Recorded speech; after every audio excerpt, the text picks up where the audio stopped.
La Ley de Prevención de Riesgos Laborales tiene por objeto promover la seguridad y la salud de los trabajadores mediante la aplicación de medidas y el desarrollo de las actividades necesarias para la prevención de riesgos derivados del trabajo, con la idea fundamental de actuar antes de que se produzcan los daños. Y dicta unas medidas que el empresario deberá aplicar con arreglo a los siguientes principios generales. 1. Evitar los riesgos. 2. Evaluar los inevitables. 3. Combatirlos en su origen. 4. Adaptar el trabajo a la persona. 5. Tener en cuenta la evolución de la técnica. 6. Sustituir lo peligroso. 7. Planificar la actividad preventiva para un periodo determinado, estableciendo fases y prioridades de su desarrollo en función de la magnitud de los riesgos y el número de trabajadores expuestos a ellos. 8. Adoptar medidas que antepongan la protección colectiva a la individual. Y 9. Dar las debidas instrucciones a los trabajadores.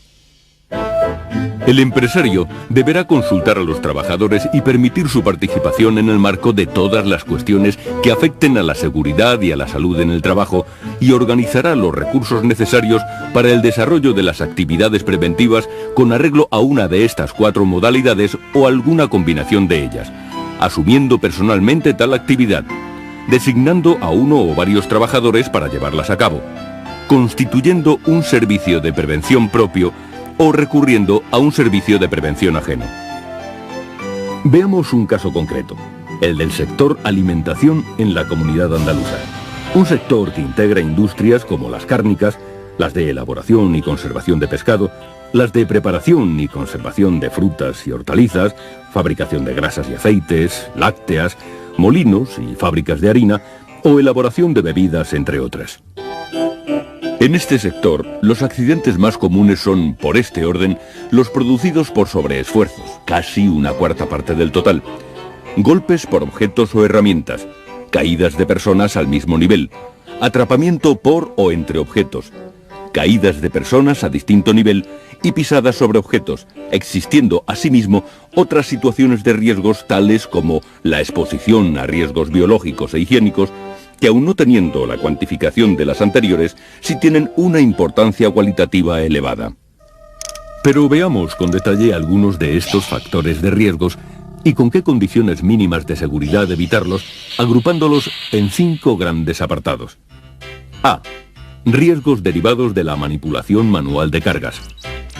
B. Riesgos de caídas al mismo o distinto nivel. C. Riesgos derivados de los equipos de trabajo.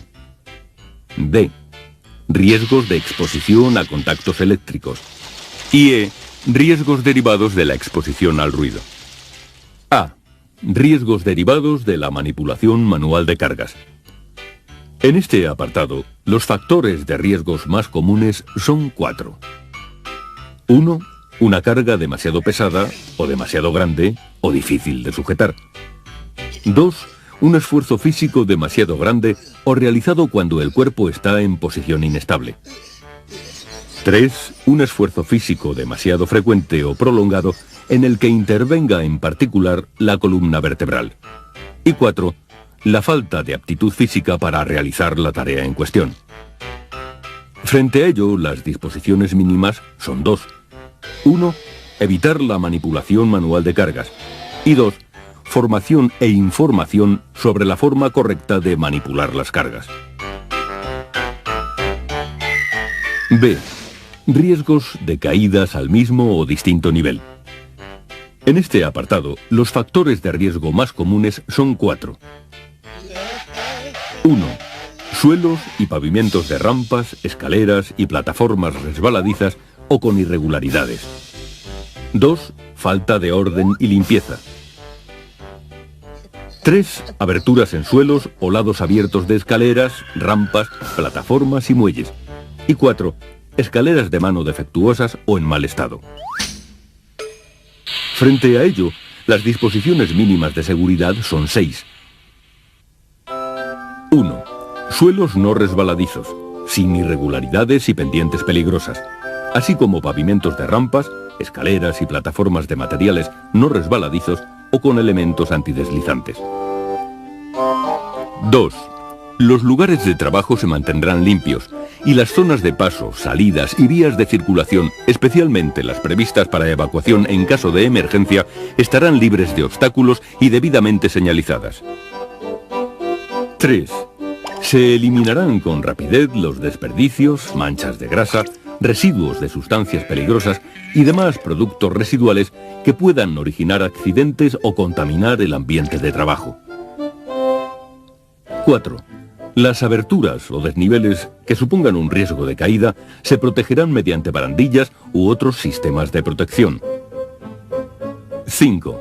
Las escaleras de mano tendrán la resistencia y los elementos de apoyo y sujeción necesarios. Las escaleras de tijera dispondrán de los elementos de seguridad que impidan su apertura y se revisarán periódicamente. Y el ascenso y descenso por las escaleras se hará siempre de frente a las mismas. Y 6. En las zonas con riesgos especiales de caídas o choques habrá un buen nivel de iluminación. C. Riesgos derivados de los equipos de trabajo. En este apartado, los factores de riesgos más comunes son 3. 1. Golpes, cortes y atrapamientos con los elementos móviles de los equipos. 2. Proyección de elementos de los equipos. Y 3. Proyección del material que se trabaja. Frente a ello, las disposiciones mínimas de seguridad son 7. 1. Solo se utilizarán los equipos provistos del marcado CE y acompañados de la declaración CE de conformidad. 2. Su puesta en marcha solo se podrá efectuar mediante una acción voluntaria sobre el órgano de accionamiento. 3. Todo equipo deberá estar provisto de un órgano de accionamiento de emergencia que permita su parada total. 4. Los equipos con riesgo de proyección estarán provistos de resguardos adecuados. 5. Los elementos móviles de un equipo que entrañen riesgos de accidentes por contacto mecánico deberán ir equipados con resguardos o dispositivos que impidan el acceso a la zona peligrosa. 6. Las operaciones de mantenimiento, ajuste, desbloqueo, revisión o reparación de los equipos se realizarán tras haber parado y desconectado el equipo y haber tomado las medidas necesarias para evitar su puesta en marcha o conexión accidental. Y 7. Las herramientas manuales deberán ser de características y tamaños adecuados a la operación a realizar. D. Riesgos de exposición a contactos eléctricos. En este apartado, los factores de riesgos más comunes son 2. 1. Contactos directos. Y 2. Contactos indirectos. Frente a ello, las condiciones mínimas de seguridad guardan relación con lo dispuesto en la normativa específica sobre instalaciones eléctricas, a saber, 4 normas esenciales. 1. Las instalaciones eléctricas no deberán entrañar riesgos de electrocución. 2. Los trabajadores deberán estar debidamente protegidos contra los riesgos de accidente causados por contactos directos o indirectos. 3. Las instalaciones eléctricas y los dispositivos de protección deberán tener en cuenta la tensión, los factores externos condicionantes y la competencia de las personas que tengan acceso a las partes de la instalación. Y 4. En los trabajos a realizar en los locales húmedos se extremarán las medidas de seguridad. La acumulación de gases o polvos combustibles pueden dar origen a incendios o explosiones. E. Riesgos derivados de la exposición al ruido. Frente a estos riesgos, las condiciones mínimas de prevención guardan relación con lo dispuesto en la normativa específica.